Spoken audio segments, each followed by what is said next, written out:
বাংলাদেশের রাজনীতিতে আত্মীয়তার সম্পর্ক নতুন কিছু নয়, কিন্তু যখন সেই আত্মীয়তার সূত্র ধরে কোনো গুরুত্বপূর্ণ মন্ত্রণালয়ের দায়িত্ব নিয়ে প্রশ্ন ওঠে, তখন বিষয়টি স্বাভাবিকভাবে আলোচনার কেন্দ্রবিন্দুতে চলে আসে।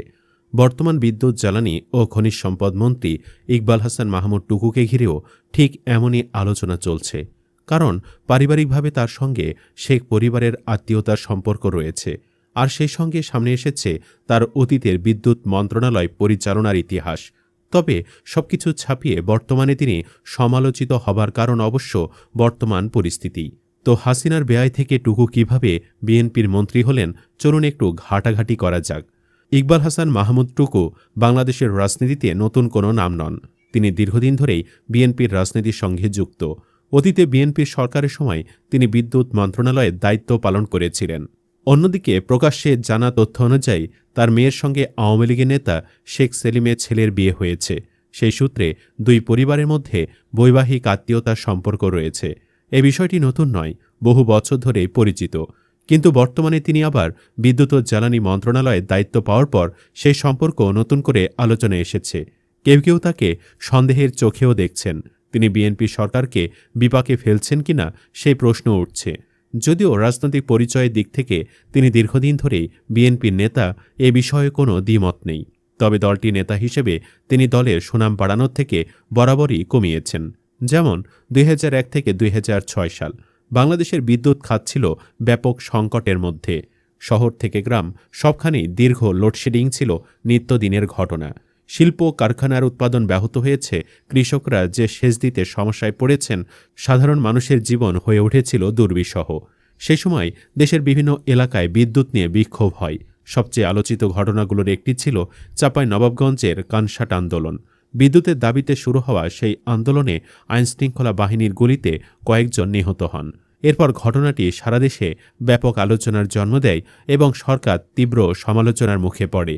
পরবর্তীতে বিদ্যুৎ মন্ত্রণালয়ে পরিবর্তন আনা হয়। এই ঘটনাগুলো আজও বাংলাদেশের রাজনৈতিক ইতিহাসের আলোচনায় উঠে আসে। এরপর আসে ২০০৮ সালে নির্বাচন। সে নির্বাচনে আওয়ামী লীগের অন্যতম বড় প্রতিশ্রুতি ছিল ডিজিটাল বাংলাদেশ এবং বিদ্যুৎ সমস্যার স্থায়ী সমাধান। বিশ্লেষকদের অনেকেই মনে করেন, বিদ্যুৎ সংকট নিয়ে মানুষের অসন্তোষ সেই নির্বাচনের ফলাফলেও গুরুত্বপূর্ণ প্রভাব ফেলেছিল।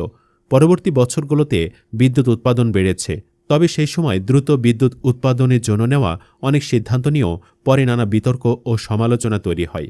অর্থাৎ বিদ্যুৎ খাত বাংলাদেশের রাজনীতিতে সবসময় একটি স্পর্শকাতর বিষয়। বর্তমান পরিস্থিতিতেও বিদ্যুৎ, গ্যাস এবং জ্বালানি নিয়ে মানুষের অভিযোগ রয়েছে। কোথাও গ্যাসের চাপ কম, কোথাও দীর্ঘ সময় গ্যাস থাকে না, এমন অভিযোগ করছেন অনেক গ্রাহক। আবার বিভিন্ন এলাকায় বিদ্যুৎ বিল বেড়ে যাওয়া নিয়েও সামাজিক যোগাযোগ মাধ্যমে অসংখ্য অভিযোগ দেখা যাচ্ছে।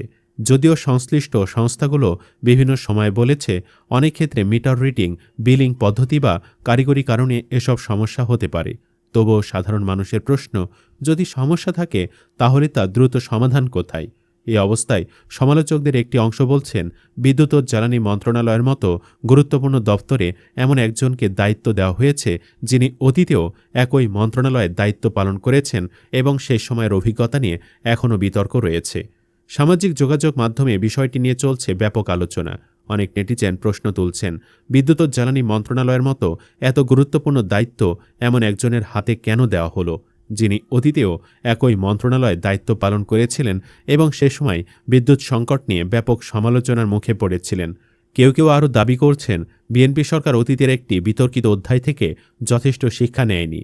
তাদের মতে, বিদ্যুৎ ও জ্বালানি খাতে জনগণের অসন্তোষ অতীতেও রাজনৈতিকভাবে বড় মূল্য আদায় করেছে, তাই এবারও সরকারকে অত্যন্ত সতর্ক থাকতে হবে। আরেকটি আলোচিত বিষয় হচ্ছে শেখ পরিবারের সঙ্গে ইকবাল হাসান মাহমুদ টুকুর বৈবাহিক আত্মীয়তার সম্পর্ক। এ নিয়ে সামাজিক যোগাযোগ মাধ্যমে অনেকেই নানা মন্তব্য করছেন। কেউ প্রশ্ন তুলছেন, এই সম্পর্ক নিয়ে কেন এত আলোচনা হচ্ছে? আবার অন্যরা বলছেন, কোনো ব্যক্তির পারিবারিক সম্পর্ক নয়, তার দায়িত্ব পালনের দক্ষতায় হওয়া উচিত মূল্যায়নের প্রধান বিষয়।